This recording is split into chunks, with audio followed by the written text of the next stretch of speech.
Boleh boleh.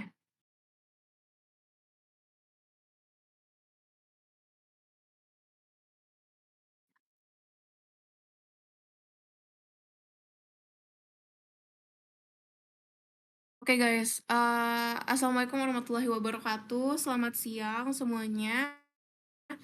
Hari ini kita bakal bahas tentang stated and implied topic, intinya tentang topik gitu. Kita bakal praktis aja banyak di sini, pokoknya literasi bahasa Inggris itu adalah tentang practice, practice, and practice.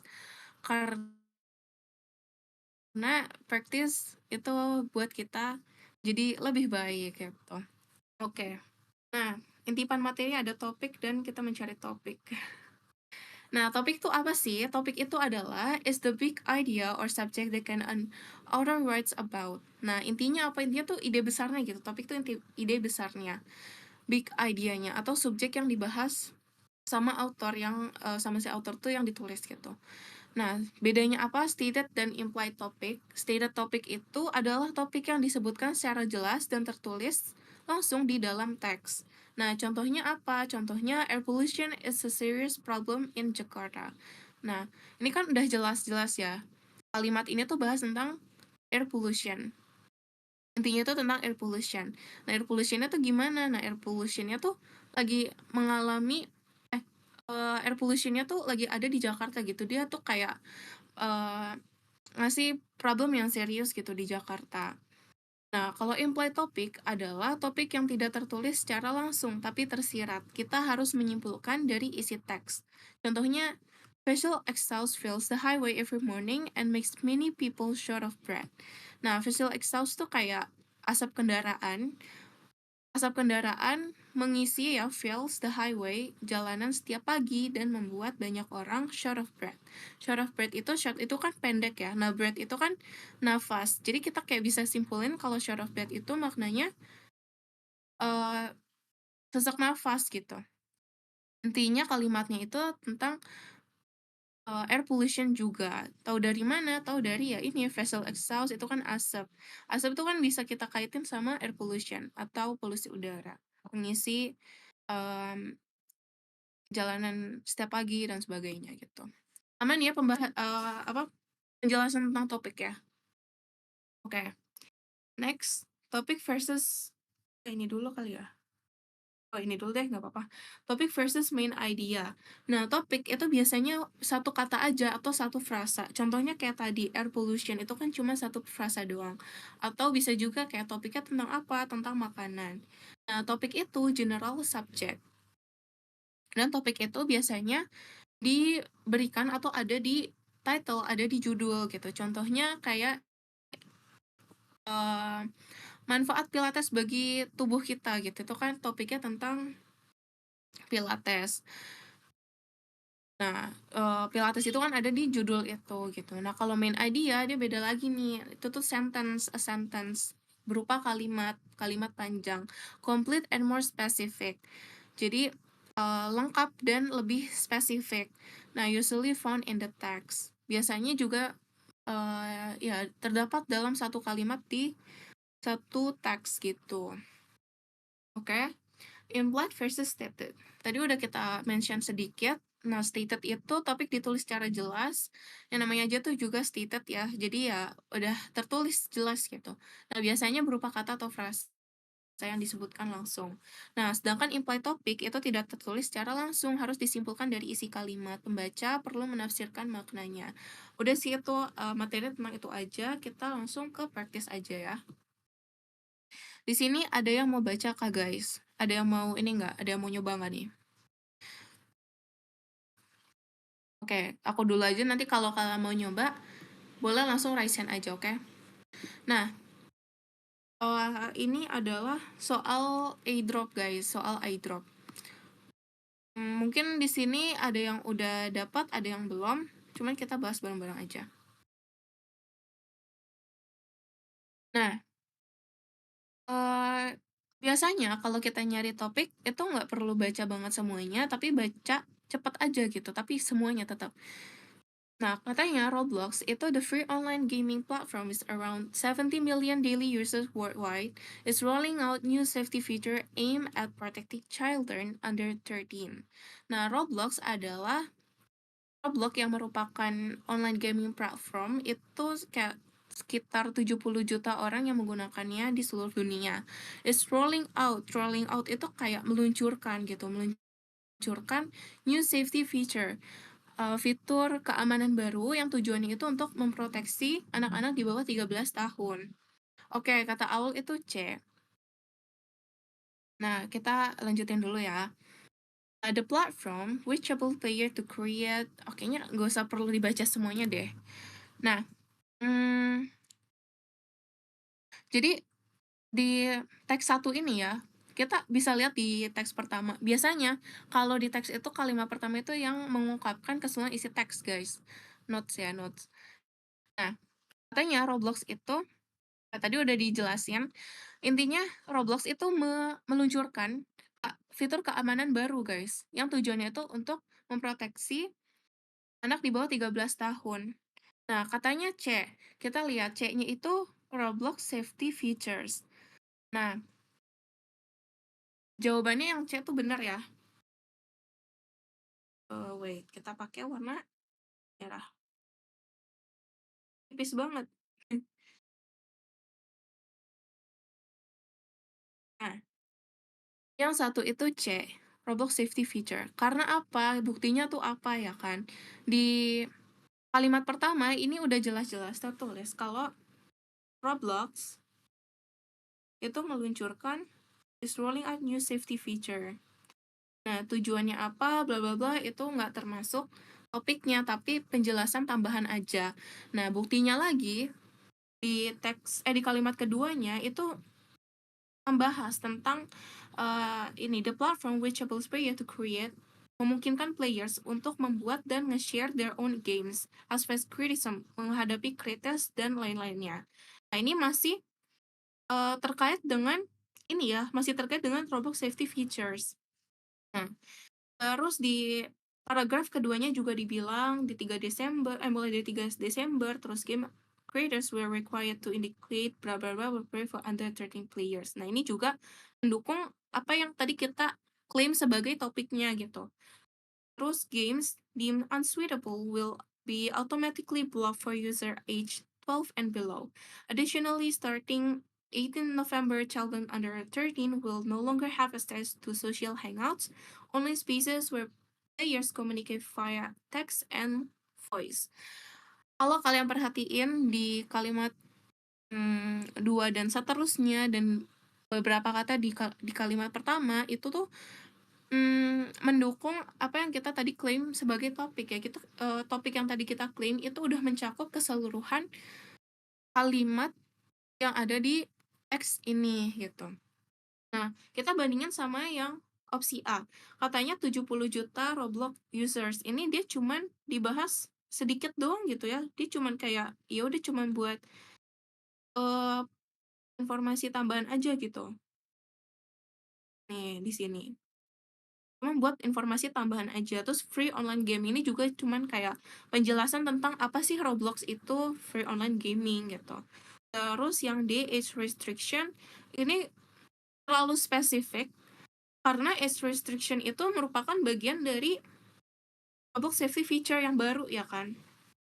Nah, terus yang E itu katanya social hangout dan ini cuman merupakan salah satu fitur yang ditawarkan oleh Roblox. Ada yang main Roblox? Oke, next. Next, the Great Barrier Reefs. Ada yang mau naik gak? Ada yang mau naik gak? Aku nyiapin 10 soal stated topic, terus 10 soal implied. Kira-kira mau dibahas semua atau kita mau move ke mungkin topik yang lain sesuai request? Aku kepikiran buat TO, kayak buat beberapa soal aja, tapi up to you guys. Next. Sekalian kayak dapat gambaran gitu loh.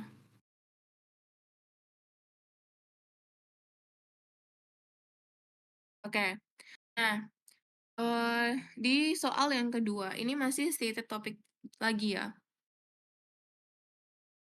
The Great Barrier Reef experienced its fourth mass coral bleaching events in 6 years during March 2022. Scientists from the Australian Institute for Marine Science confirmed widespread bleaching across multiple regions after conducting aerial survey of 750 reefs.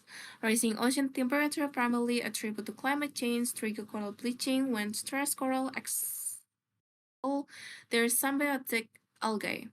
While some corals can recover if conditions improve quickly, repeated bleaching events give reefs insufficient time to regenerate. Nah, dari teks ini yang mana cuma satu paragraf doang nih. eh,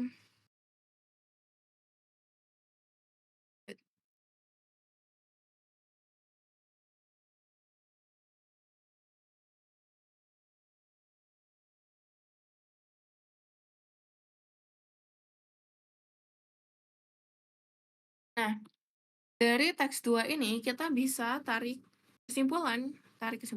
Bisa kita ambil kalau topiknya itu adalah tentang apa nih? Di kalimat pertama, the Great Barrier Reef itu mengalami fourth mass coral bleaching, mengalami coral bleaching. Coral bleaching tuh kayak koralnya, tau gak sih, kayak memutih gitu. Aku kurang paham bahasa Indonesianya apa.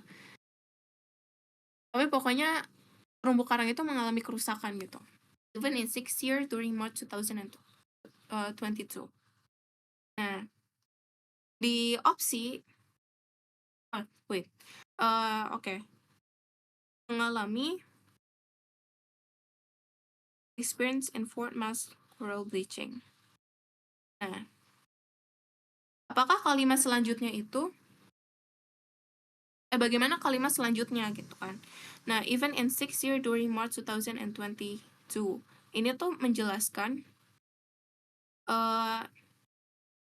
selama berapa lama gitu ya, dari kapan mass coral bleaching ini terjadi gitu. Terus di kalimat kedua, saintis dari Australia Institute bla bla bla itu mengkonfirmasi widespread bleaching.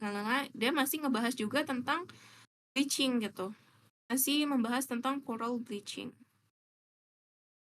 Terus di kalimat keduanya juga rising ocean temperature primarily attribute. Nah, ini tuh ngebahas tentang penyebab dari coral bleaching itu, yaitu rising ocean temperature. Intinya masih bahas tentang coral bleaching.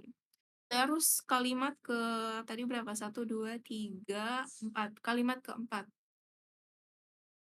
While some coral can recover if conditions improve quickly, repeated bleaching events give reefs insufficient time to regenerate. Nah, ketika selagi kayak coral itu bisa recover dari kondisi, bisa recover dengan cepat gitu ya, repeated bleaching event itu tetap kayak butuh waktu yang lama buat regenerate. Intinya masih bahas tentang coral bleaching.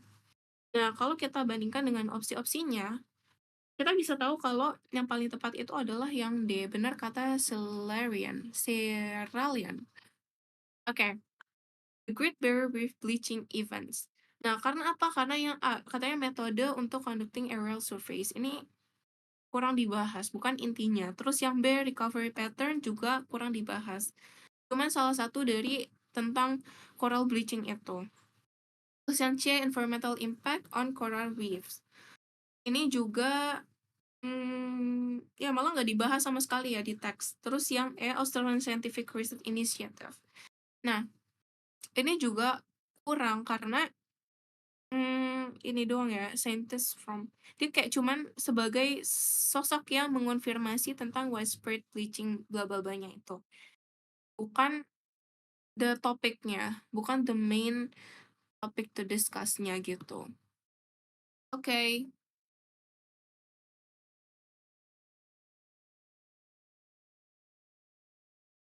Sumpah aku tanya sekali lagi, kalian mau lanjutin tentang topik atau bahas EO, guys? Kalau bahas topik ini aku satu atau dua kali lagi bahas ini dulu yang implied. Habis itu baru kita lanjut. Soalnya topik cuman gini-gini doang jujur. Dan oke, kita bahas ini dulu ya, implied dulu ya. Sekali aja. Oke, mantap. Thank you, thank you. Nah, kita sekali lagi tentang implant topik dulu ya. Nah, kita nentuin topik dari teks satu ini. Suburban neighborhood across America feature newly identified homes with manicure lawns requiring constant watering and chemical treatments. Resident commute long distance in personal vehicles, often spending hours daily in traffic. Shopping centers surrounded by vast parking lots serve as commercial hubs, accessible almost exclusively by car. Local zoning or ordina- ordinances typically separate residential areas from businesses, schools, and recreation facilities. Community interaction primarily occurs during organized events rather than through spontaneous encounters in shared spaces. Nah, kira-kira yang nomor satu ini topiknya apa nih?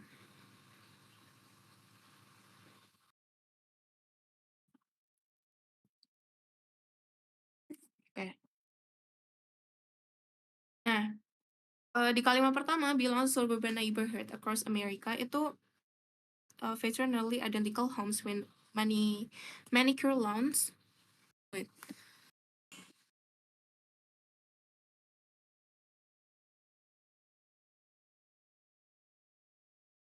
eh,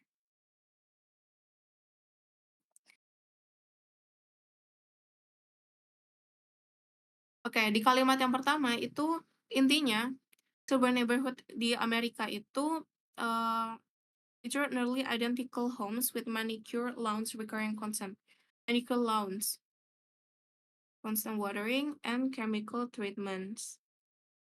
Terus di kalimat kedua, resident commute long distance in personal vehicles often navigate tentang vehicle, blah blah, holy traffic. Terus yang kalimat ketiga, shopping center surrounded by fast parking lots serve a commercial hubs. Terus yang kalimat keempatnya, local zoning ordinance typically separate residential areas from business. Nah, tentang local zoning, dia tentang local zoning. Terus yang kalimat terakhirnya, community interaction primarily occurs during organized events rather than through spontaneous encounter and shared spaces. Nah, dari sini kita bisa tarik kesimpulan kalau inti dari dari paragraf ini adalah tentang American suburban lifestyle characteristic gitu. Oke, udah topiknya segitu aja deh. Nah, terus kita ke ini ya, TO. Gimana caranya biar kelihatan ya? Bentar. Hmm, aku ini dulu ya. Kalian eh, kalau guys cek di tracker bisa nggak kira-kira? Wait. eh Liting. Nanti aku share dulu. Hmm,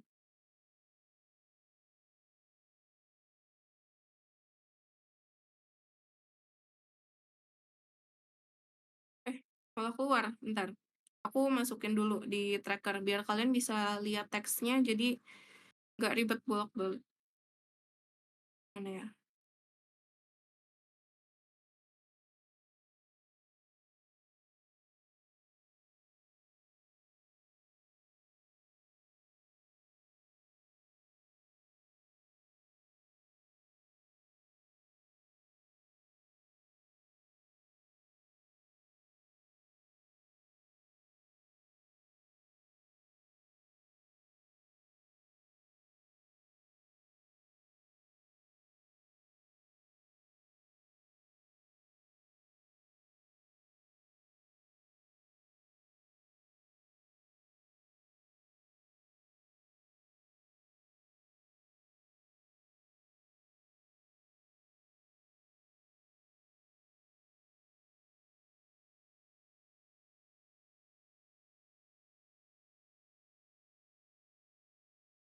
Kalian emang udah ini guys, kalian udah ngerjain TO-nya alter kah?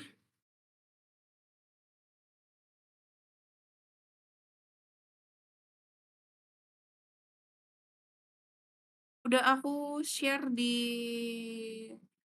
ini ya. Oh, belum aku upload ya? Lupa, bentar. Sorry sorry.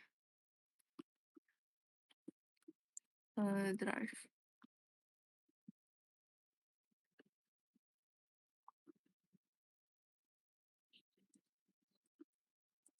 lempar,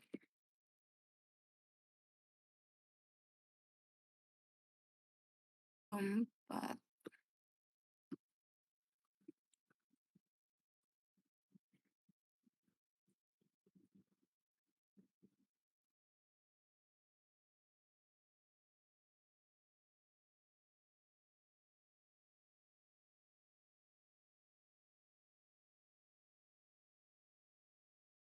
Kalian cek di ini ya, bisa kalian cek di tracker, silahkan silahkan. Bisa kalian cek di tracker, kita jawab bareng-bareng. Kita di sini, kita coba bahas literasi bahasa Inggris dengan mengerti bahasa Inggrisnya, not, translate gitu. Karena kalau kita terlalu terpaku sama translate, aku takutnya kita terbiasa buat nerjemahin dan nantinya waktu di UTBK, kita panik sendiri gitu. Waduh, gimana nih, ini artinya apa, aku nggak tahu, I need Google Translate gitu. Oke, start now. Kok nggak ada?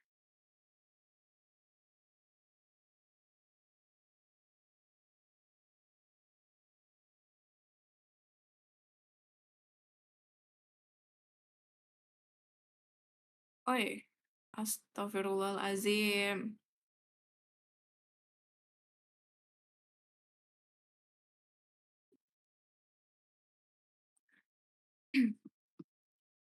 Soalnya bisa diakses gak guys? Soalnya aman ya? Soalnya aman ya? Allah Akbarnya kenapa nggak bisa dipencet ya? Wait ya.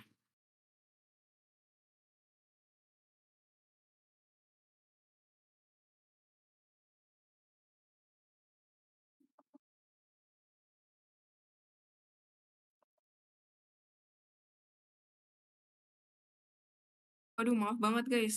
Aduh, banyak banget kendala.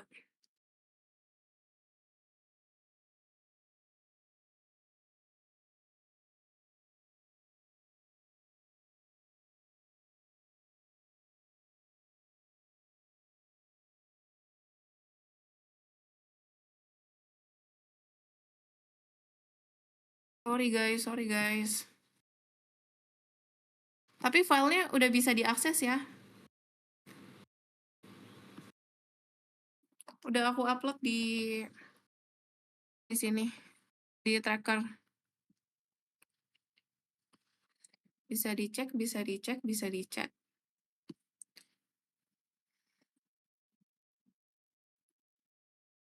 Oke. Tunggu ya, aku lagi restart tabletku dulu. Karena dari tadi kayak error terus. Aku nggak tahu kenapa. Maaf banget kalau banyak errornya. Hmm.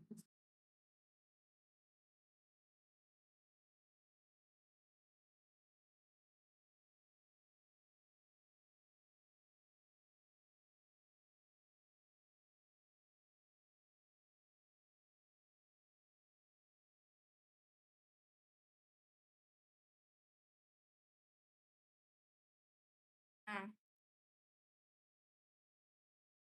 kelihatan nggak ya? Nah, kelihatan. Lempar lihat yang 9.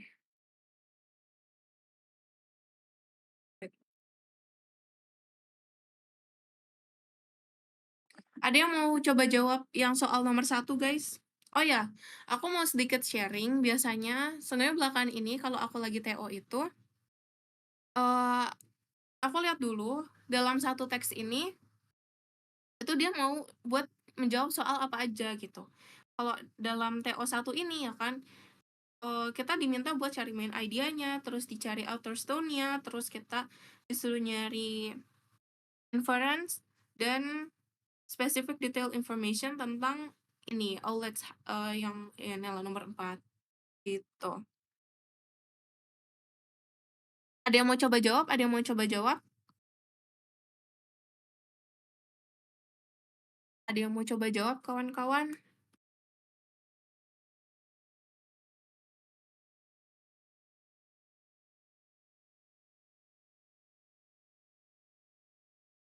ini evaluasi bareng-bareng, nggak apa-apa buat yang belum ngerjain atau yang udah.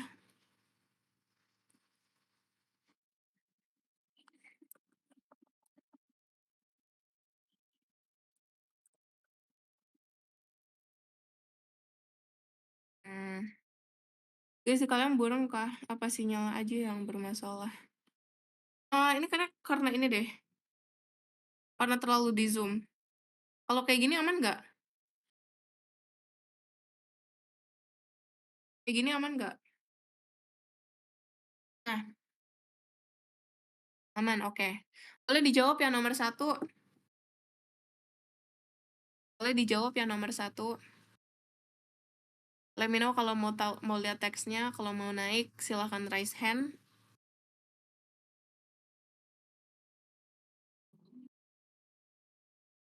Oke, jadi yang nomor satu itu kita diminta untuk cari main idea-nya. Nah, oke kelihatan kan? Nah, kita kalau cari main idea, kita bisa baca keseluruhan teksnya, tapi kayak tetap semua, tapi kayak agak sekilas-sekilas aja gitu. Kita baca cepet aja. Nah, intinya aku translatein per ininya aja ya, makna intinya aja. Nah, teks pertama, yang paragraf pertama itu bilang katanya seorang konservasionis burung hantu lumbung dari Is Yorkshire bilang kalau tahun ini telah ini ya, tahun ini merupakan musim kawin terbaik kedua di daerah tersebut selama beberapa dekade. Nah, Robert Salter, 56 from wait guys, wait.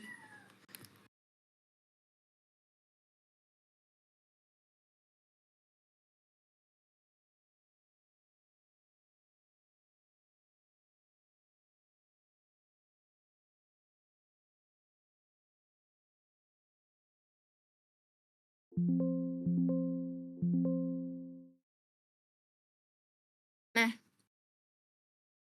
by the way ada yang mau naik gak nih? S1 tuh bilang, katanya seorang konservasionis burung hantu lumbung dari East Yorkshire mengatakan tahun ini merupakan musim kawin terbaik kedua di daerah tersebut selama beberapa dekade. Nah, Robert Salter yang berumur 56 dari Cameron, dekat Hayden, itu telah melestarikan burung-burung tersebut selama 35 tahun sebagai bagian dari East Yorkshire Barn Owl Conservation. Nah, oke, terus di paragraf kedua bilang selama lebih dari tiga dekade dia tuh naruh lebih dari 350 bird boxes which he regularly monitor. Nah, dia bilang kalau itu tuh fantastic banget tahun ini kita naruh lebih banyak lagi yang barn owl out there into the area. So, in turn, itu tuh bakal ngebantu buat sustain viable population.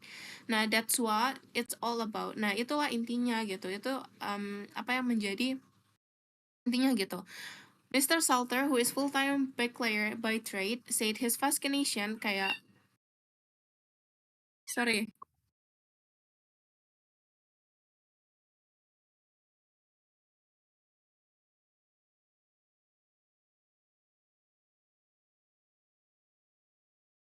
maaf guys, kucingku berisik banget tadi. Eh, tadi sampai mana? Eh, nah, Mr. Salter itu yang merupakan full-time bricklayer by trade, dia bilang kalau fascination keterpuasannya dengan barn owl itu dimulai ketika dia kecil. Namun itu tuh tidak sampai dia berumur 21 tahun ketika dia mendapatkan mobil pertamanya dia mulai conservation work. Nah, conservation ini yang tadi dibilang di paragraf pertama tentang barn owl conservation ini. Terus I saw an article, aku melihat artikel di sebuah berita seorang laki-laki, a guy in Lincolnshire who was putting up nest boxes up for barn owls. Dia tuh ngeliat artikel di berita tentang seorang lelaki di Lincolnshire yang naruh nest tuh kalau nggak salah sarang, ya sarang, box sarang gitu untuk barn owls. Aku ingat ngeliat itu dan aku and a light bulb moment. Ada yang paham nggak frasa light bulb moment tuh apa? Itu kayak semacam idiom gitu loh. Maknanya tuh kayak dapat ide gitu lah. Kayak light bulb itu kan ini ya, lampu pijar terus kayak light bulb moment. Went off in my head. I thought that what I'm going to do. Aku berpikir bahwa itulah yang akan aku lakukan. Nah, kemudian di paragraf ketiga bilang katanya what began with 5 boxes in his 5 year has gradually increased to more than 350 which are scattered across field and on farms in the area. Yang dimulai dengan 5 box di tahun pertamanya itu secara perlahan-lahan increase meningkat lebih dari 350 gitu, which are scattered across field and on farms in the area, as well as monitoring and maintaining the boxes alongside farmers and land owners. Mr. Sutter itu volunteer work also includes putting rings on outlets legs so they can be identified. Nah, itu juga membantu untuk memberikan identifikasi tentang seberapa banyak yang lahir gitu, yang born per year tiap tahunnya. Di 2025 sejauh ini Mr. Sutter tuh udah dapat kayak 304 outlets. Outlets tuh burung hantu kecil, anak burung hantu gitu. Compare with 95 in 2024. Nah, itu it's such a big growth ya menurutku. He said he hoped that the total for this year will be 325. All these young birds that are going to be going out there bearing up and rearing young of their own in future years is a really big boost for barn owls. That's why it's so important to have years like this. Makanya itu penting banget buat dapetin tahun-tahun baik kayak gini gitu. Mr. Sartre said in the increase was because of a similar increase in full number in the area, the primary food storage for barn owls. Terus yang paragraf keempat bilang menurut the Barn Owl Trust, the successful season in East Yorkshire is not replicated across the country. Jadi successful apa ya, season yang sukses gitu ya di East Yorkshire itu nggak replicated across the country gitu ternyata. Assistant Conservation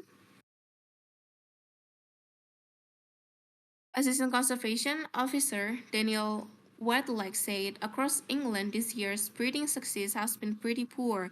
Pretty poor itu kayak agak agak buruk gitu.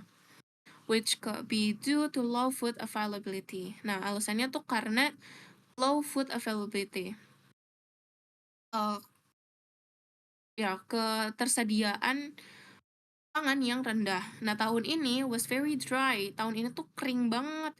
So, anecdotally, the grass didn't get growing until well into the summer. Nah,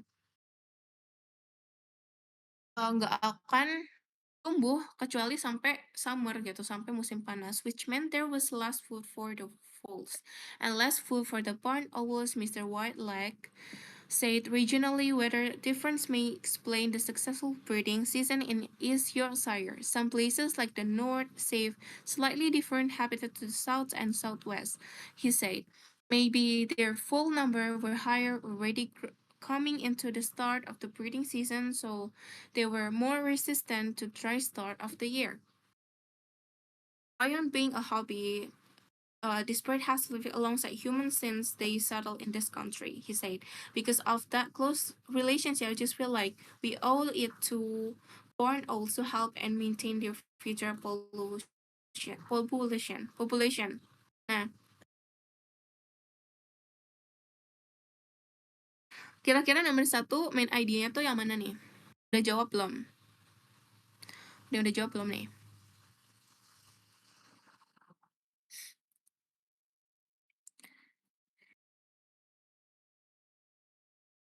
Ada yang udah jawab belum guys? Boleh boleh dijawab. Oke,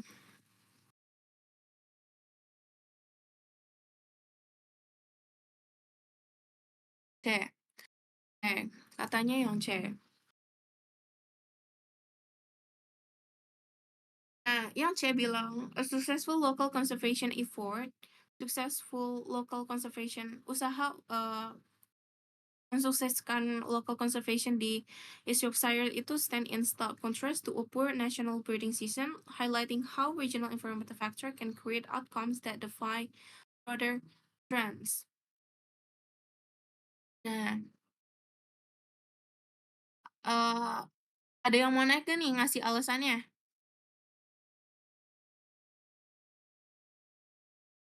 Oke, yang A, kita bandingin.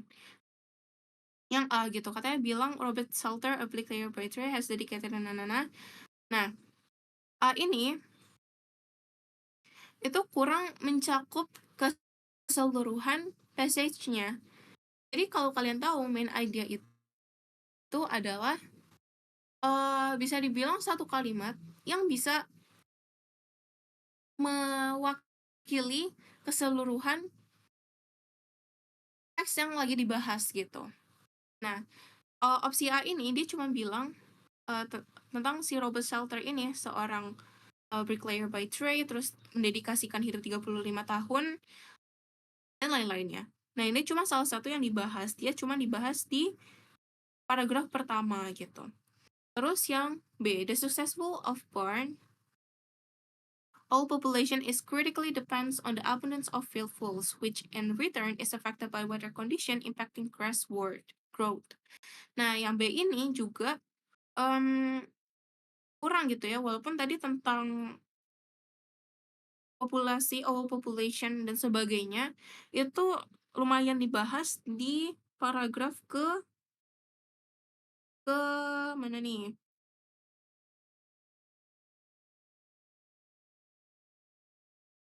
Nah, di paragraf kedua.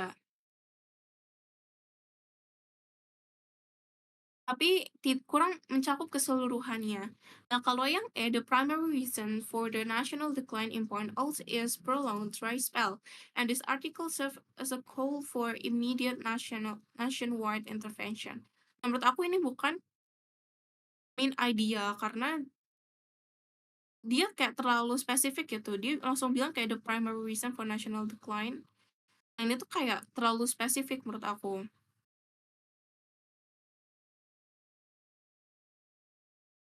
Yang opsi B. Coba, kira-kira apa? Boleh dicek di kamus. Kita latihan memahami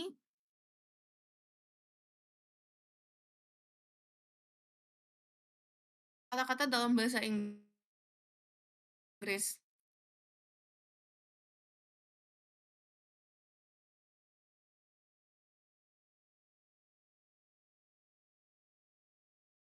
Udah ketemu kira?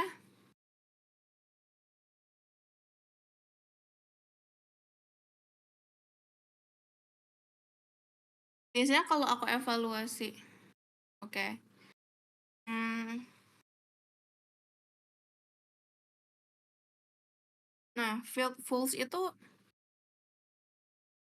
wait ya, coba kita cari bareng-bareng aja. Hmm,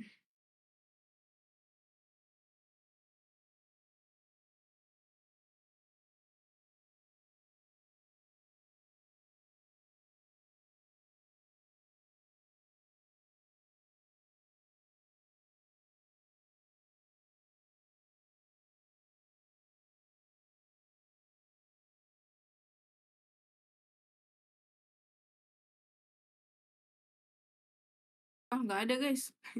Wait. Nah, itu lapangan. Tikus ya, tikus.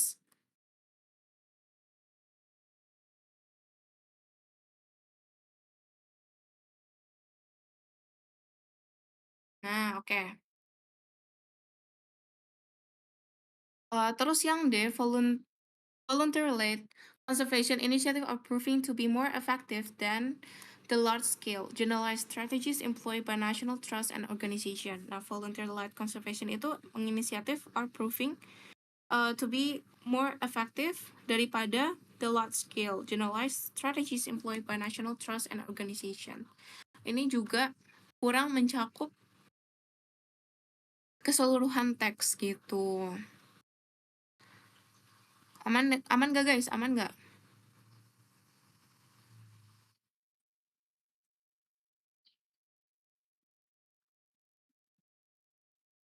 Aman, oke. Next ya. Yang kedua, the author stone in presenting the information can be best described as. Nah, ini author stone nih. Tapi bentuknya kalimat, biasanya cuma satu kata doang.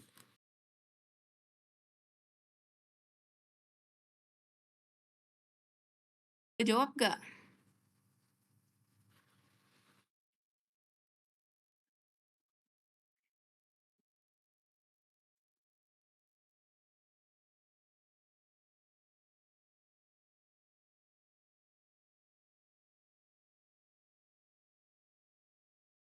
Ada yang mau jawab? Ada yang ingin mencoba jawab kah? Ayo guys, ayo guys. Bareng-bareng.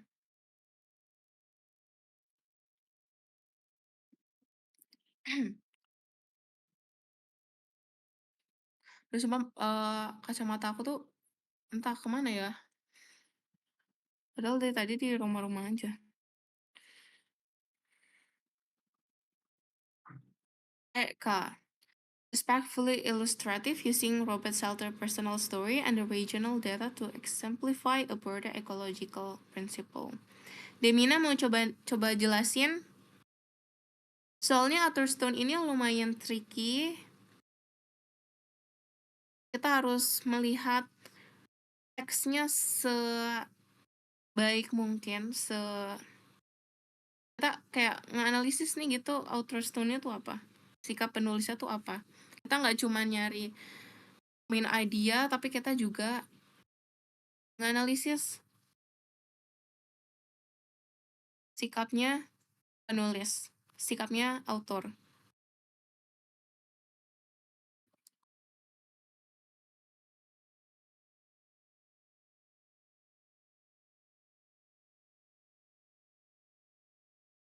Lanjut ke Hizen Ragu. Oke, Demina is typing. Boleh guys yang mau naik, jelasin kenapa kenapa jawabnya pilihan yang kalian pilih gitu.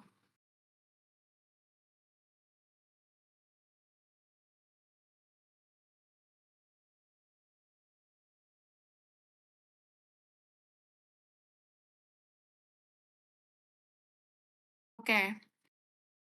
Sambil nunggu Demina mengetik, selesai mengetik, aku coba bahas ya. Nah, yang A, guys. Itu bilangnya enthusiastically promotional, which the text is not promotional at all, ya. Di sini nggak ada. Biasanya kalau apa ya, kalau pembahasan yang promosional itu kan persuasif, berarti kan kayak mengajak gitu. Karena ada yang mau dipromosiin, biasanya tuh kayak boleh siap. Biasanya kalau promosional ada kayak kalimat ajakan gitu, terus yang mempengaruhi lah intinya. Terus kayak ada membandingkan segala macam. Makanya yang A itu kurang tepat. They mean to solidly support and donation for the is. Nah, itu kurang tepat. Terus yang B, objectively analytical. Apakah secara objektif analytical? Nah, ini katanya by presenting data and opposing viewpoint. Wait, ini aku coret dulu.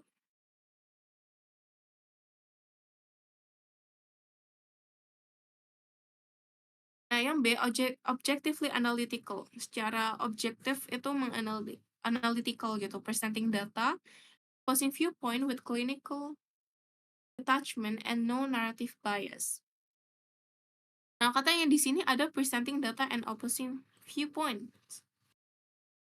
Apakah di teks ada presenting data? Nggak ada ya, dia tuh cuman bahas tentang bagaimana tentang, ini, mmm, barn owl itu, tentang ya itu, barn owl itu ya, nggak ada ngebahas tentang, eee, nggak ada analytical sama sekali. Ini kayak lebih ke tentang pengalamannya si bapak ini nih, si bapak Robert Salter ini. Terus juga, ini nggak terlalu objektif, karena di sini tuh, ya itu banyak bahas tentang pengalamannya Bapak Robert ini kan.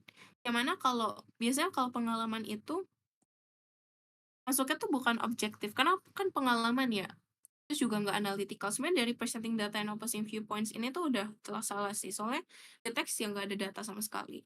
Terus yang C, ya, terus yang C, mildly skeptical, skeptis gitu, hinting that the success in East Yorkshire may be a temporary anomaly rather than a sustainable trend. Ini terlalu ngejudge sih menurut aku, nggak skeptical. Terus yang C bilang katanya hinting the success temporal anomaly rather than, kayak dia ada membandingkan gitu kan, rather than sustainable trend. Baik banget, rather than sustainable trend. Kata Demina, kalau aku jawab mikirnya karena si author ini menceritakan pengalaman orang lain sih Kak. Terus di paragraf bawahnya juga menyinggung tentang keadaan ekologis yang lagi kering. Oke, bagus-bagus. Nah, rather than a sustainable trend. Ini terlalu judgment menurut aku. Terus yang D, didactic and instructional. Ada kata instructional di sini. Kalau instructional itu kan bahasa Indonesia kayak instruksi gitu ya. Nah, sedangkan di teks itu nggak ngebahas tentang instruksi sama sekali, nggak bahas tentang bagus atau segala macamnya. Itu cuma salah satu hal yang dibahas tadi di suatu paragraf di teks ini. Tuh yang D itu salah. Jawabannya yang E, tepat sekali. Nah, respectfully illustrative. Ilustratif ya, benar kata Demina, karena autornya itu menceritakan tentang pengalaman orang lain yang itu ilustratif, mengilustrasikan bagaimana tentang Born Bird itu menggunakan pengalamannya si bapak ini, aduh aku lupa terus nama ini. Si bapak Robert Salter ini gitu. Using Robert Salter personal story, nah, and the regional data to exemplify a broad ecological principle. eh Ya, makanya dia tuh masuknya respectfully illustrative. Lanjut, aman ya, aman ya.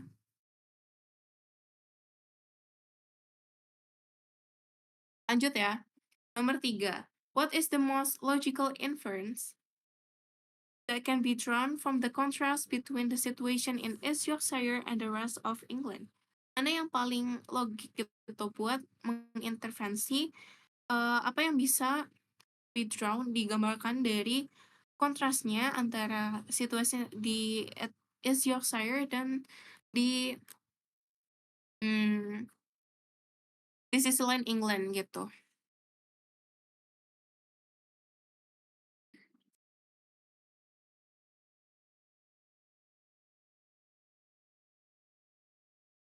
Coba jawab guys.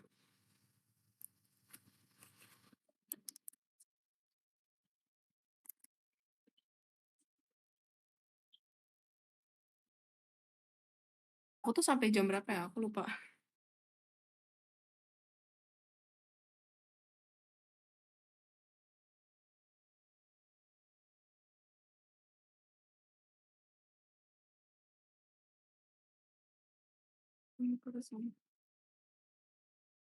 Sampai jam 2.30. Oke, aman.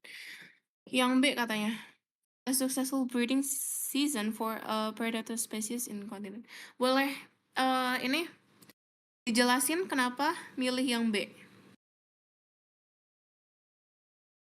Ada yang mau coba jawab kah guys? Naik boleh.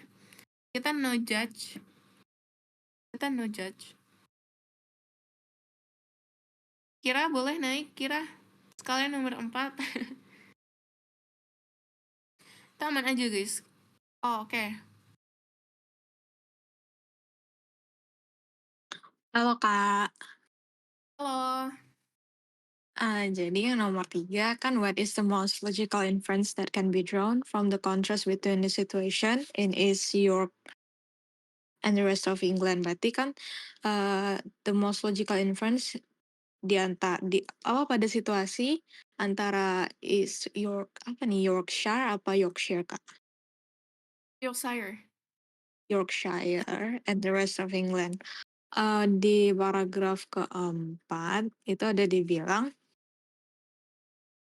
eh across Sulit. England. Iya, boleh. Kira udah buka juga sih, Kak, nggak apa-apa. Oke. Dia bilangnya across England, this year's breeding success has been pretty poor, which could be due to low food availability. Terus dia bilang juga tahun ini sangat kering katanya. Jadinya grass, apa ya bahasa grass? Rumput ya, rumputnya itu nggak terlalu tumbuh baik sampai musim kering.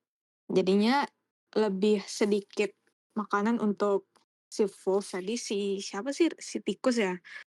Ya. Nah, jadinya lihat ke opsi B itu dia bilang, "A successful breeding season for a predator species is contingent on the resilience of its food source." Dia menyinggung tentang sumber makanan, terus juga which can be influenced by hyperlocal habitat and climate factors. Tadi dia juga ada nyinggung cuaca kan, di selain di tempatnya itu tadi lumayan kering, that buffer against larger scale environmental pressures, gitu sih, Kak. Oke. Bagus. Thank you, Kira. Kira Mmm. namanya Kira? Iya, panggilannya Kira. Iya. Mau kemana Kira? Waduh, doain. Tapi sebenarnya pilihan Kira tuh SNBP sama SNBT-nya beda tau, Kak. Oh ya? Iya, Kenapa gitu? karena SNBP itu kan kata Babeh ya realistis Oh, idealis aja. Jadi pengen nembak yang lumayan, wah, nggak masuk akal sih oke. jujur.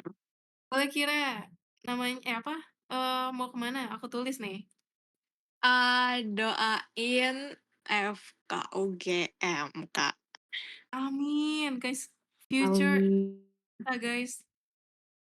Masya Allah. Amin amin amin.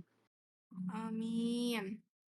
Ini adalah, Mmm, ini, jejak apa digital tuh? Kira mau FKUGM, guys.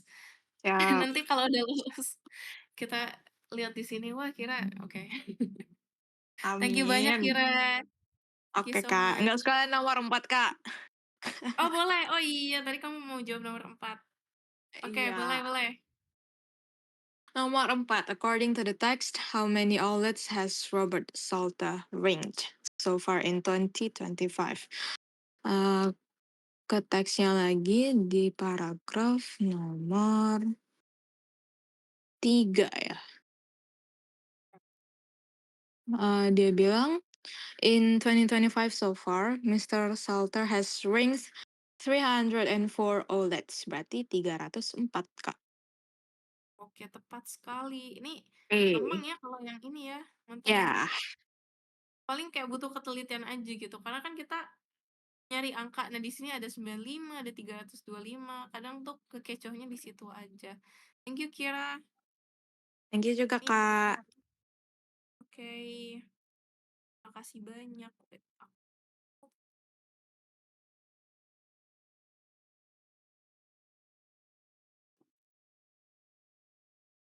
Yeay, oke, thank you. Oh iya, salah, sorry sorry. 304. Nah ya, 304 ya. Ini udah secara eksplisit ditulis di teks kalau di 2025 sejauh ini udah dapat 304 outlets gitu. Terus yang ketiga nih kita jelasin lagi ya. Tadi kata Kira itu yang B karena B itu kan bilang successful breeding season kita kan kayak ngebandingin gitu kan, situasi di East Yorkshire dan the rest of England. Nah, bener banget ini buktinya tuh ada di sini. Nah, di tahun ini, kita lihat kalimat sebelumnya lagi. According to Barn Old Trust, the successful season in East Yorkshire itu replication across the country. It's not ya. Nah, it's not across the country. Nah, penjelasannya lagi di yang oranye ini gitu kan. So, jawabannya benar banget. Yang 3 itu yang B. Oke, next. Nah, siapa nih tadi yang struggle panjang banget juga ya. Yang, masih struggle di ini nih, yang di, thread. Boleh nih challenge diri kalian, guys. Let's go let's go.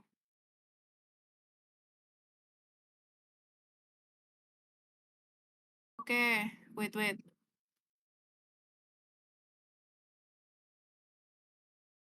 Oke, Halo nah, lagi Kakak. halo lagi. Jadi nomor 5, what is the Oke, core principle behind daily talkers learning method? Berarti apa prinsip inti dari kebiasaan atau metode belajar daily talkers? Lihat ke teksnya, dia bilang, I improved by speaking every single day, even if I made mistakes. I joined online language exchange groups and practiced with native speakers. At first, I was shy, but I realized fluency comes from using the language, not just studying it. Berarti dia bilang, fluency comes from using the language.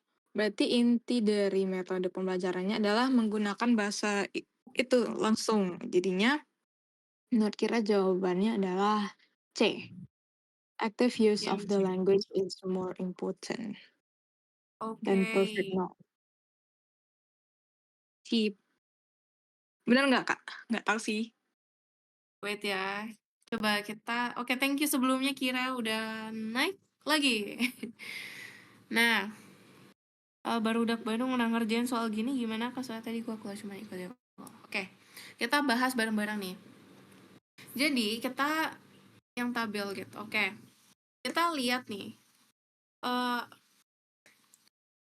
Barudak Bandung kebingungannya tuh dari mana? Dari soalnya kah atau cara pahamin teksnya?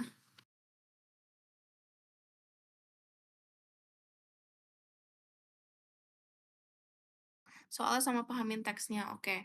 Jadi kalau soal threads itu, ini tuh kayak kalian ngimajinasiinnya tuh kayak kalian main Twitter, ada orang ngepost thread gitu ya. Nah, di situ mereka tuh kayak saling komentar gitu, saling memberikan opininya. Nah, tapi opini itu kan didasarkan dari satu topik yang sama gitu ya. Biasanya kan kalau di Twitter gitu ya, ada orang nge-thread apa, terus ada yang komen bla bla bla bla. Nah, tapi tetap ada topik yang mencakup, berbagai pembahasan tersebut gitu. Nah, sama kayak di thread ini, tapi bentuknya tabel-tabel gitu. So, tapi don't worry aja.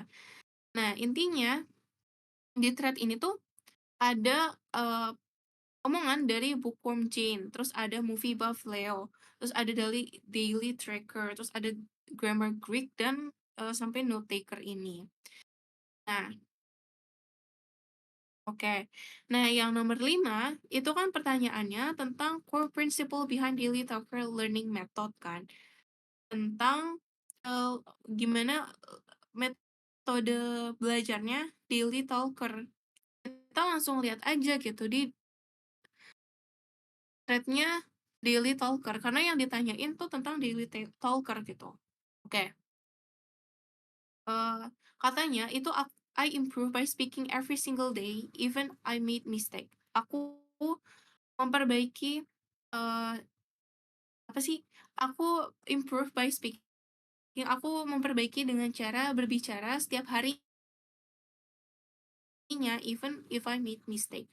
Bahkan ketika aku membuat kesalahan, aku join online language exchange group, aku join yaitu online language exchange group dan berlatih gitu dengan native speaker, dengan orang-orang yang, ngomongin gitu. Awalnya aku tuh malu, tapi aku realize kalau fluency comes from using the language, not just studying it. Aku awalnya tuh malu, tapi aku kemudian menyadari kalau fluency, kelancaran itu berasal dari penggunaan bahasa itu, bukan cuman belajar gitu. Tipsnya dari si daily talker ini, jangan nunggu sampai kamu siap, tapi mulai berbicara dari sekarang. Nah, oke. Nomor 5, benar banget tadi kata Kira, jawabannya itu yang C. Active use of language is more important than perfect language. By the way, barudak Bandung sampai sini, cara ngelihat teksnya udah aman belum nih? Udah lebih paham belum? Oh, berarti nyarinya sesuai teksnya ya? Nyarinya sesuai teksnya. Sesuai soalnya yang diminta apa. Kadang yang ditanya itu bisa spesifik ke, menurut yang ngomongnya itu siapa, kayak nomor 5 ini nanyain daily talkers learning method tuh apa gitu kan, itu kan berarti spesifik tentang daily talker. Kita bisa langsung cari aja di thread-nya daily talker kayak yang tadi, eee, aku sama Kira lakuin. Nah, ada juga aku pernah lihat soal thread yang ngebahasnya tentang what is the mainly discussed about the thread gitu, kira-kira kalimatnya gitulah, kayak intinya apa yang dibahas di thread itu gitu. Intinya tuh apa yang didiskusiin. Nah, kalau kayak gitu kalian harus baca semuanya, semua threads-nya buat tahu, eee, kira-kira, keseluruhan teksnya itu, keseluruhan thread-nya ini, macem-macem thread orang-orang ini, itu intinya tuh apa sih gitu, kalau mainly discuss. Mhm. Nah, oke. Aman ya barudak Bandung.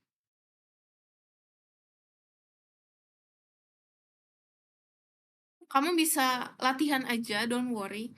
Pokoknya mau kita salah seberapa pun, itu ya latihan aja guys sampai kita bisa. Jujur nih, aku mau sharing sedikit dulu waktu aku pertama kali ngerjain airdrop matematik PM yang bangun datar, itu kayak aku ngabisin waktu seminggu buat ngerjain, terus eval, terus ngerjain lagi beberapa kali, pokoknya sampai aku make sure kalau aku tuh udah bener-bener paham tentang materi itu. Tapi aman aja guys. Oke, fokus ya, kita lanjut lagi.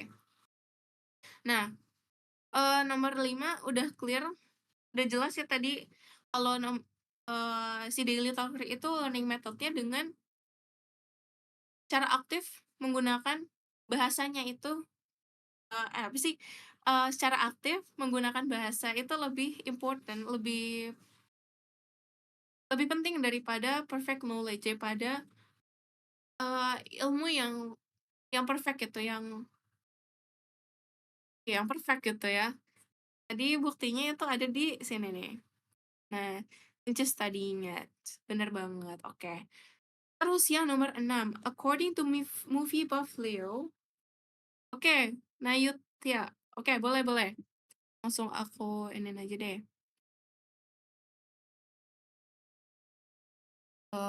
Udah Eh, diiniin? udah. Halo, Kak. Oke. Halo, Kayak udah ada suaranya ya, Kak? aman aman aman, kedengeran. Oke, langsung aja ya, Kak. Nomor 6, according to moviebuff_Leo, what specific action helped his listening skills skyrocket? Boleh ke teksnya, Kak? Mana tadi ya? Tadi siapa namanya? Movie Namanya Buff Leo. Moviebuff. Oh. Postingannya movie and TV show were my teachers. I watch everything with impaired lines and mimic the extra pronunciation. It made my listening skills skyrocket. My tips: speak so you can revise, so you can catch new press each time. Jadi dia bilang kalau misalnya dia nonton TV kan, Kak. Nah, jadinya dia itu Wait, oke, sorry. An Wait TV dulu ya. show where my teachers I watches everything with English subtitle. Jadi dia nonton dengan subtitle-nya bahasa Inggris dan habis itu dia nonton yang nggak pakai gitu Mhm, kan. Nah, terus dia juga lihat tuh dari mimik aktornya. Oke, kita boleh ke ini, Kak, soal. oke. Kalau di sini yang A, translating sound lyrics itu nggak tepat, yang B, reading classic novels, nggak ada juga datanya, nggak tepat. Joining language action group itu nggak tepat, itu lebih ke yang Iya, si bener. nomor 5. Pausing and mimicking short lines, ya D. Kalau misalnya reaching new words in a notebook itu kayak nggak tepat, karena memang dia kan bilang kalau dia tuh dari nonton, baca subtitle, baru nggak baca, kemudian dia itu, juga lihat mimik aktornya ketika ngomong gitu, Mhm, Kak. Gitu sih, Kak. oke, tepat sekali, bagus. Terima kasih, siapa tadi namanya? Nayuta ya? Panggilannya Nayuta ya, Kak? Iya, Kak, Panggilnya siapa nih? bisa dipanggil Oke Taya aja sih, Kak. oke, Taya. Oke, Taya mau ke mana? Rencana ke top 3 PTN, Kak. ITB? Adalah pokoknya, Kak, Adalah gitu. pokoknya oke, kita, atau Taya, adalah pokoknya. Oh enggak, top top 3 top 3. Top 3, amin. Oke. Nah, thank you. Nah, bener banget ya, ini secara eksplisit jelas-jelas dibilangin kalau caranya movie buff itu dengan pausing and mimicking. Mimicking tuh apa? Mimicking tuh kayak meniru meniru aktor lain, ya, meniru, eee, actors lain tuh maksudnya kayak, mmm, apa, percakapan yang diucapin sama si aktornya itu. Nah nah, ini dibilang banget nih di postingannya ya kan, watch everything with English subtitles, then without them, terus di-pause, and then repeat lines and mimic the actors. Pronunciation gitu. Oh,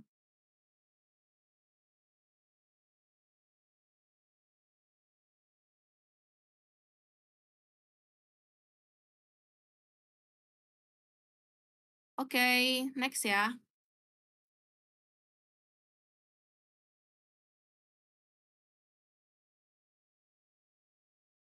Yang nomor 7, grammar Greek pause most nearly means grammar gini, kan ya.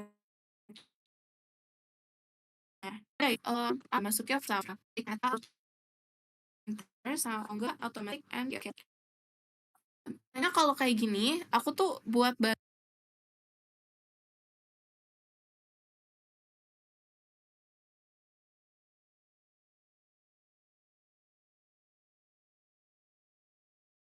struktur kalimat, terus tenses dan connectors sampai they become second nature. Second nature tuh kan kayak,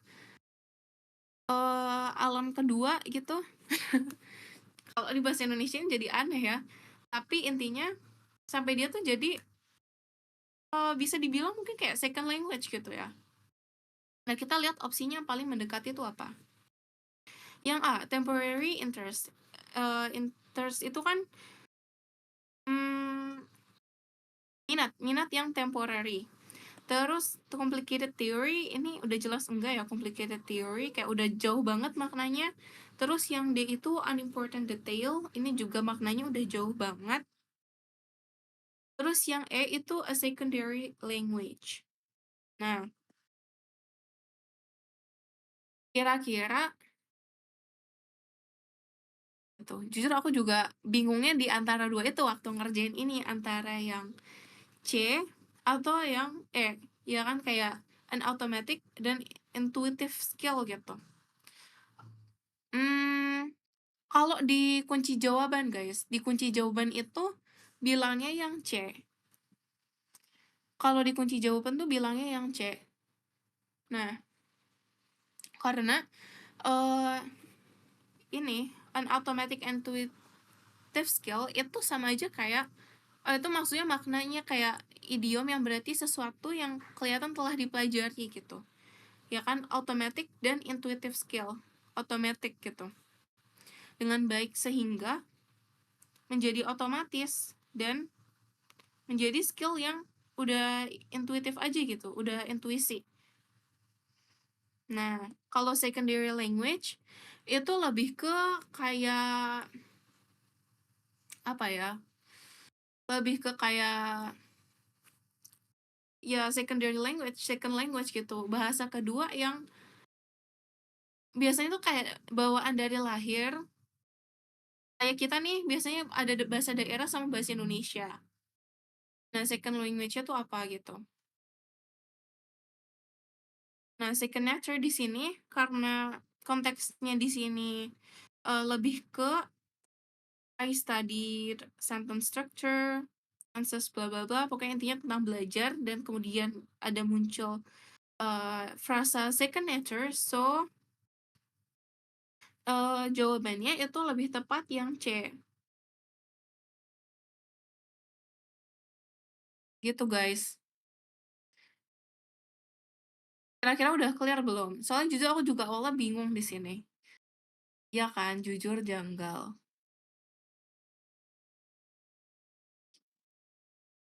Wait, coba. Hmm, kita sambil buka ini kali ya, sambil kita buka kamus. Biasanya ada idiom di sini. Second nature.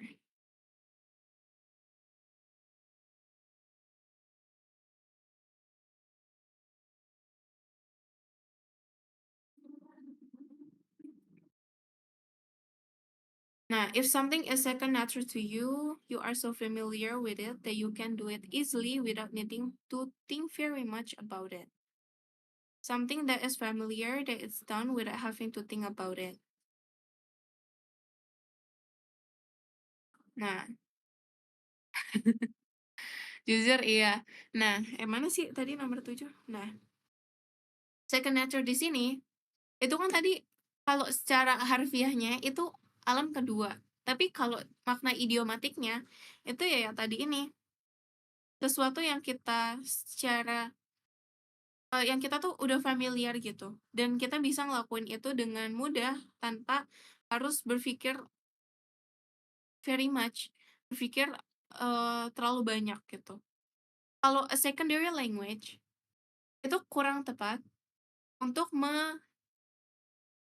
mendeskripsikan idiom dari second nature itu, guys.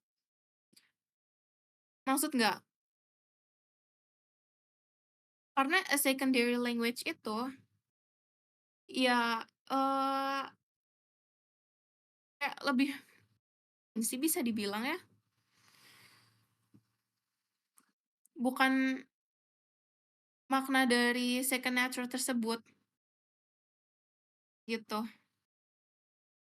Aman nggak? Atau kurang jelas?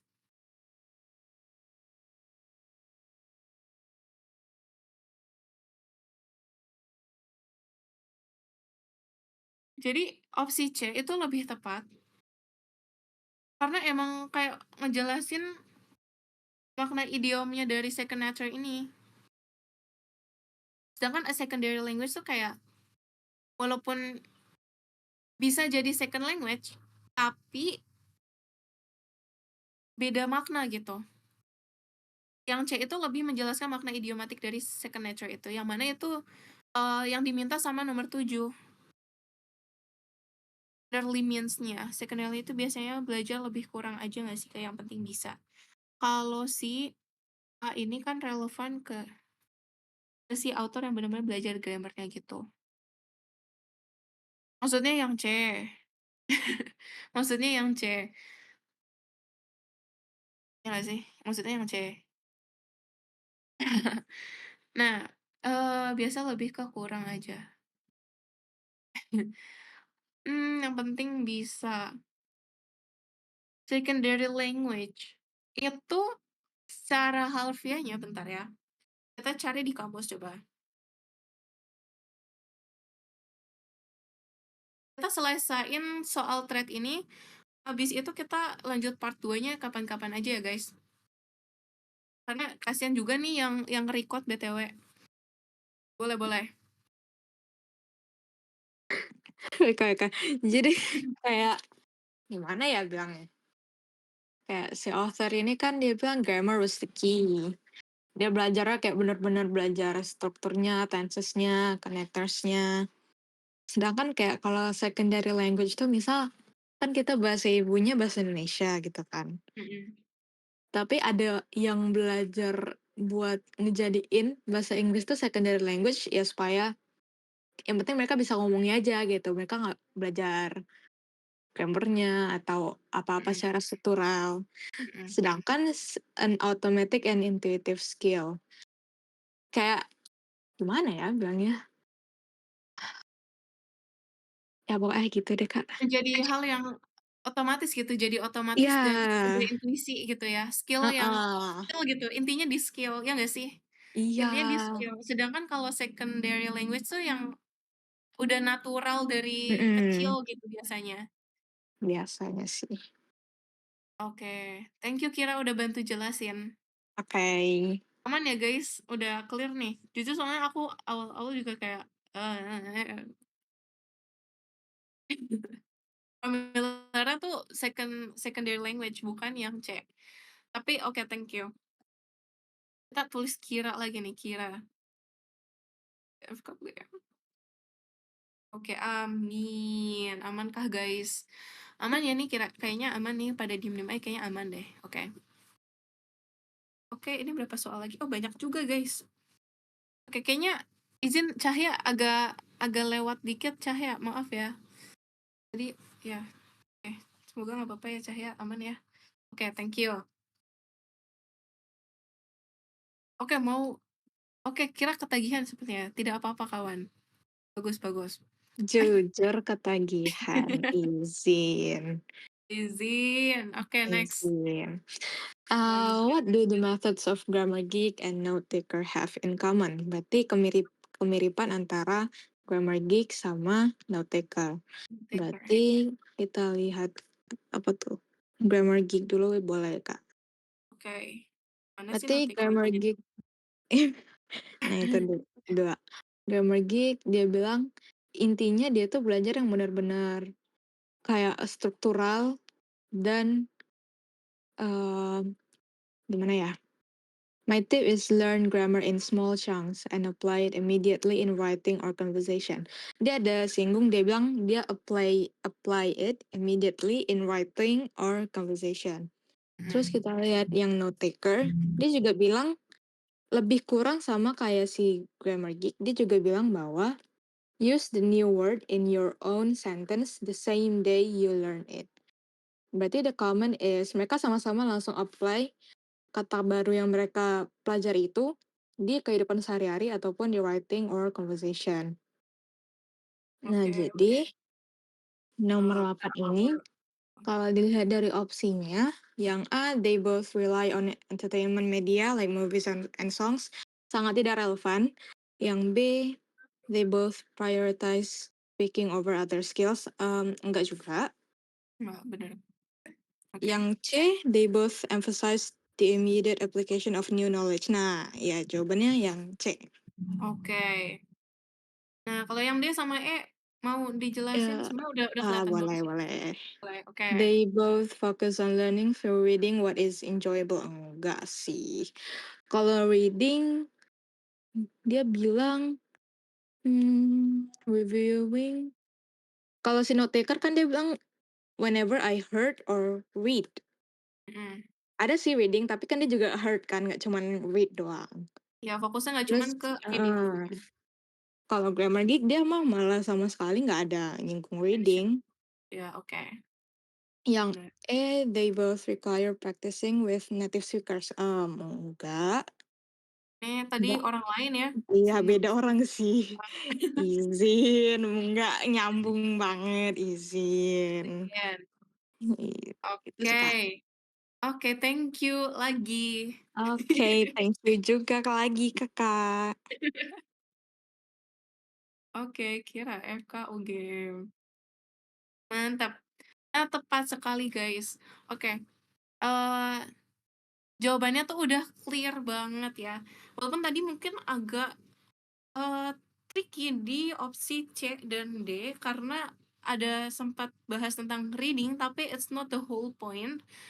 Dan juga tadi, yang mana ya? Yang mana coy? Nah, yang pertama tuh alasannya kenapa bukan yang D, yaitu karena grammar Greek itu nggak mention sama sekali tentang reading. Terus yang note taker itu juga bukan lewat reading doang, tapi juga lewat hearing gitu, mendengar. Itu so, tepat sekali jawabannya yang C, immediate application. Nah, word it down with example sentence, terus di-review ya kan. Terus yang, mana tadi, yang grammar-nya juga, kalau I speak confidently, understood the way. Nah, gini. Oke, next nomor 9. Next nomor 9. Apa yang bisa di oke. What can be waduh, nah tanya dulu ya Kira. Oke, silahkan. Oke, maaf ya Kira, izin. Ini kita ke soal ya, Kak. What can be inferred about bookworm underscore Jen's opinion on using word list for vocabulary? Oke, boleh ke ini Kak, teks. Ya, bookworm. Nah, yang pertama nih. Dari Bookworm Jen dia ngeposting, I fell in love with English short novel. I start with children's book, then move to classic and modern fiction. Reading gave me vocabulary in context, which was way easier to remember that word list. My tips: read something you genuinely enjoy, not just textbook. If you love mystery, read mystery. If you love romance, read romance. Oke kak, done. Ke Oke. bawah, ke bawah kak. Oke, sabar Bro. Hmm. Oke, lanjut. Yang she believe they are the most effective method for beginners, bisa jadi dikit. She finds them less effective than learning words in their natural context. Yang C, she thinks they are useful only for learning grammar rules. D, she recommend using them alongside reading novel. Yang she believe they are completely useless for all learners. Hmm, yang A sih, Kak. Yang A. Iya, Oke, kenapa tuh? karena tadi kalau di teks kita boleh ke teks ya, Kak. Kak, ngomong abis ini ya, Kir. Siap, Kak. Yang Tadi apa sih bookworm ya? Oke. yang A, dia bilang, I fell in love with English short novel. I start with children's book, then move to classic and modern fiction. Reading gave me vocabulary in context, which is way easier to remember than word list di sini nih. Iya, sampai situ. Jadi dia bilang kalau misalnya, dari baca buku dia tuh ngasih kita vocab-vocab gitu, lebih mudah daripada kita ngehafal atau misalnya ngelihat ngelihat dari list kata-kata gitu. Ini ya dari the most effective method-nya ini ya.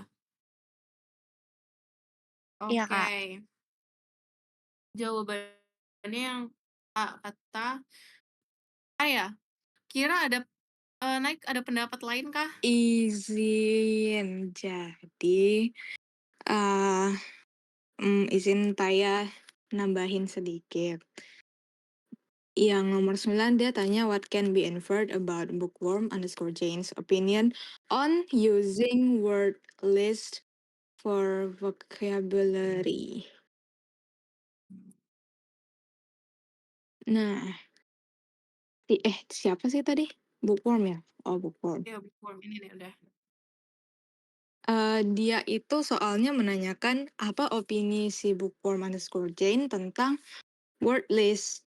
Sedangkan kita lihat di postnya Bookworm, dia bilang itu reading gave me vocabulary in context, which is way easier to remember than word list. Berarti lebih mudah si vocabulary in context ini daripada word list, which means word list ini tuh lebih susah kalau si katanya Mhm. Bookworm_Jane daripada vocabulary in context, yang berarti si bookworm ini dia bilang dia tuh lebih suka pakai vocabulary in context daripada word list. Yang berarti kita kembali ke pertanyaannya. Kalau dibilang she believes they are the most effective method for beginners, sebenarnya yang dibilang bookworm_Jane yang most effective itu, dia bilang vocabulary in context, bukan word list. Sedangkan untuk word list sendiri dia bilang, kayak lebih susah kan tadi dia bilangnya. Mhm. Jadinya menurut Kira jawabannya yang B. She finds them less effective than learning words in their natural context. Karena, dia bilang itu si bookworm-nya ini finds word list ini tuh kurang efektif dibandingkan belajar vocabulary in context. Jadi mungkin mungkin udah dapet poinnya tapi agak ketukar mungkin. Oke. Kak Kira, maaf ya, makasih Kira udah Iya, ngingetin nggak gak fokus apa-apa. soalnya belum kan. Makasih ya Kira. Sama-sama. Aduh, lucu banget sumpah. Thank you semuanya, thank you, Taya, thank you, Kira yang udah memberikan opininya untuk soal nomor 16 ini. Ya jadi kayak end of discussion tadi ya, ya. Ya yang benar adalah yang B gitu, karena yang A itu bilang the most effective methodnya itu vocabulary and context. Wait, aku cek dulu. Nah, iya vocabulary and context itu yang mana itu way easier gitu kan, daripada untuk diingat daripada word list. Nah, makanya ini ya itu, the most effective yang dimaksud ya yang vocabulary and context. Ya juga ya? Oh my god, nomor 9 maksudnya. Oke. Nah, jadi yang B itu yang benar karena ya bilang less she find it, nah yang she find them yang dimaksud ini kan ini ya, using word list ini itu less effective daripada learning word in their natural context atau sama aja kayak vocabulary and context has the same meaning gitu.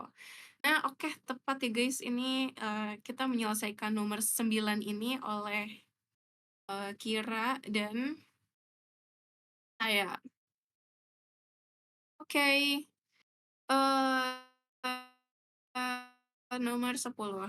Nomor 10. Boleh.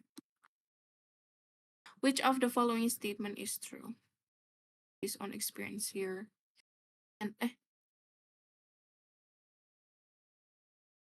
And the thread following statement is true. Oke. Boleh? Assalamualaikum. Tes, apakah sudah ada suaranya? Belum ada suaranya. Oh, belum Tes. ini ya? Oke. Udah, Kak? Oh, Apakah udah. terdengar? Oke. Aman, aman, aman. Assalamualaikum. Jadi, which of the following statements is true based on the experiences shared in the thread? Berarti statement mana yang benar berdasarkan pengalaman yang dibagikan di thread tersebut. Mhm. Mungkin langsung ke ininya aja kali ya, ke optionnya. Yang A, all Oke. posters agree that avoiding mistakes is crucial for progress. Jujur nggak ada disinggung tentang avoiding mistakes. Oke. Nah, jadi bukan jawabannya. Lanjut yang B, a common theme is the importance of making the learning process enjoyable and personal. Menurut Kira ini jawabannya Kak, karena mostly mereka tuh pada bilang, nih kayak si bookworm_Jane dia bilang, Read something you genuinely enjoy. Terus si movie buff juga dia juga bilang, pick shows you can rewatch. Dan dia juga menyarankan untuk menonton TV ataupun movies. Yang mana itu adalah hal yang dia enjoy gitu. Oke. Terus dia juga ada bilang si Daily Talker, dia bilang, I join online language exchange groups and practice with native speakers. Berarti itu adalah eh, metode yang menurut dia itu bisa di-enjoy-in dalam belajar bahasa Inggris gitu. Oke. Terus si Grammar Geek dia bilang, once I understood the why behind sentences, I could write and speak more confidently. Dia ada bilang more confidently, secara implisit bisa dibilang dia juga enjoy dalam belajarnya itu. Oke. Terus song learner, dia bilang, choose songs you love and sing them out loud. Itu juga adalah something that he or she enjoy. Dan terakhir ada note taker. Dia bilang, use the new word in your own sentence the same day you learn it. Hmm, karena dia bilang dia juga carried a small notebook everywhere. Whenever I heard or read a new word, I wrote it down with an example sentence. Itu juga adalah metode belajar yang dia enjoy buat ngelakuinnya dan menurut dia efektif gitu. Jadi Oke. menurut Kira, jawabannya yang B. A common theme is the importance of making the learning process enjoyable and personal. Oke, thank you Kira lagi. Kasih lagi Kakak. Oke, Kira. Nah, nice. Alasannya tepat banget. Pertama, yang A itu avoiding mistake is crucial for progress. Itu nggak dibahas di semua thread-nya. Malahan di salah satu thread itu tadi aku ingat kalau dia malah bilang, don't be afraid of being wrong gitu, something like that. Dan aku agak lupa mana ya, genuinely enjoy, studying which movies that were good line, improve. Nah, ini, even if I made mistakes. So, ini kan tadi bilangnya ini ya, avoiding mistakes. Sedangkan si Daily Talker itu bilang aja, even if I made mistake. Kayak, yaudah asalkan improve aja walaupun kita tuh buat kesalahan gitu. Nah, ini kayak ditentang gitu sama Daily Talker, jadi ya salah gitu. Pertama emang nggak semuanya bilang kalau avoiding mistakes is crucial, nggak mention. Terus yang kedua, si Daily Talker tadi malah menentang hal itu. Terus yang C, speaking practice is described as only the way. Nah, ini katanya bilang latihan speaking itu cuman dibahas sama ini doang kalau nggak salah, sama movie buff, bukan, sama, mana sih? Nah, sama Daily Talker. Nah, practice with native speaker ya kan. Terus ini juga Grammar Greek speak more confidently, tapi mereka semua pun nggak terlalu secara eksplisit gitu ngomong ataupun implisit bilang kalau speaking itu the only way. Banyak cara-cara lainnya gitu. Terus yang the all method describe are passive learning techniques. Ini juga kurang dibahas, bukan passive learning aja gitu. Malahan ada yang aktif. Aktifnya tuh yang kayak gimana gitu. Aktifnya tuh ya yang dengan berbicara, dengan menulis lagi tadi ya, yang dilakuin sama orang-orang ini. Terus memorizing, writing these notes daily, made the word sticks gitu. Itu kan active learning, bukan passive learning, dan lain-lainnya. Terus yang E, most poster recommend starting with complex grammar textbook. Nggak semuanya bilang kalau mulai dari kompleks textbook gitu. Dia aja bilang carry a small notebook everywhere. Dia cuman bilang kalau whenever I heard or read a new word gitu. Intinya dia dari keseharian sehari-hari dia catat hal-hal yang baru, which it can be di-apply juga guys sama kalian kalau kalian masih ya pengen belajar bahasa Inggris lagi. Terus Song Learner itu bilang kalau uh, dia tuh writing down the lyric, translate them. Nah, ini kan bukan dari kompleks textbook kan, bukan dari kompleks buku bacaan gitu. Dan dan lain-lainnya. Nah, 2 aja tuh kayak udah cukup ya buat terus yang nomor 11, mau naik lagi tidak? Oke. According to the thread, which user method is most focused on improving the musicality of speech, such as rhythm and pronunciation? Oke, kita bandingin satu-satu aja ya dari wait, tadi itu fokusnya adalah ke musicalities of speech. Oke. Nah, kita lihat dari yang bookworm dulu. Bookworm bilang dia tuh lewati novel. Dia mulai dari children books, terus move to classic and modern fiction. Terus ngomong vocabulary and context, bla bla bla, tips read something you genuinely enjoy. Nah, ini nggak ada bilangnya tentang musical atau speak English extra, not related to one of those gitu. Terus yang movie Buffalo Leo itu bilang watch everything in English subtitle even without them. Nah, dia fokusnya tuh ke movie and TV shows. Nah, terus juga listening skills ya. Oke, terus yang Daily Talker bilang itu dengan speaking every single day.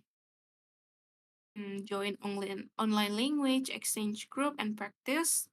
Nah, fokusnya ke speaking every single day. Terus kita simpan dulu yang Daily Talker karena ini ada mention speaking ya. Tadi kita nyari yang musically of speech. Oke. Terus yang grammar geek, ya dia belajar dengan cara belajar ini sentence struktur, terus tenses, konektor, dan lain-lain yang sangat gramatikal gitu ya. So, ini bukan musically of speech. Terus yang song learner itu bilang kalau musik made English fun for me, dia listen to songs, terus ditulis gitu ya di liriknya, terus dia sing along, dia nyanyikan untuk memperbaiki itu, improve pronunciation-nya dia dan ritmenya. Terus yang note taker bilang dia bawa a small notebook anywhere, whenever I heard or read a new word, terus dia ditulis gitu. Intinya dia dengan cara menulis vocabularies yang baru dia ketahui. Nah, tadi aku tuh consider tentang antara daily talker atau song learner. Nah, daily talker atau song learner. Kita bisa coret dulu opsi D, B, dan A-nya. Nah, tersisa opsi C dan E antara daily talker dan song learner. Ini kan pertanyaannya kita ditanya tuh yang fokus ke improve musicality. Ya, musik gitu kan. Nah, of speech. Walaupun daily talker itu kayak ada speech-nya gitu ya, kayak dia bahas tentang pronunciation. Iya nggak sih? Bentar, aku cek dulu. Mana tadi? Daily talker. Nah, natives, aduh, kepencet. Nah, fokusnya tuh ke speaking-nya aja, tapi kalau musicalnya ya itu yang song learner, dia udah jelas-jelas bilang kalau music made English fun for me, terus dia listen to music, terus sing along. Nah, sing along improve my pronunciation and rhythm. Begitu. Jadi yang nomor 11 itu jawabannya adalah yang E. Begitu kawan. Nah, untuk sisanya kita buat part 2-nya aja kali ya nanti. Izin. Aku sih kasihan sama yang record aja ya. Aku sih kasihan sama sama yang namanya Cahya BD ini jujur.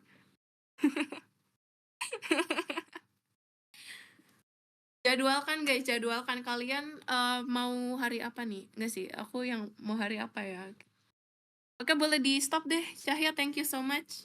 Kita terima kasih ke kakak record.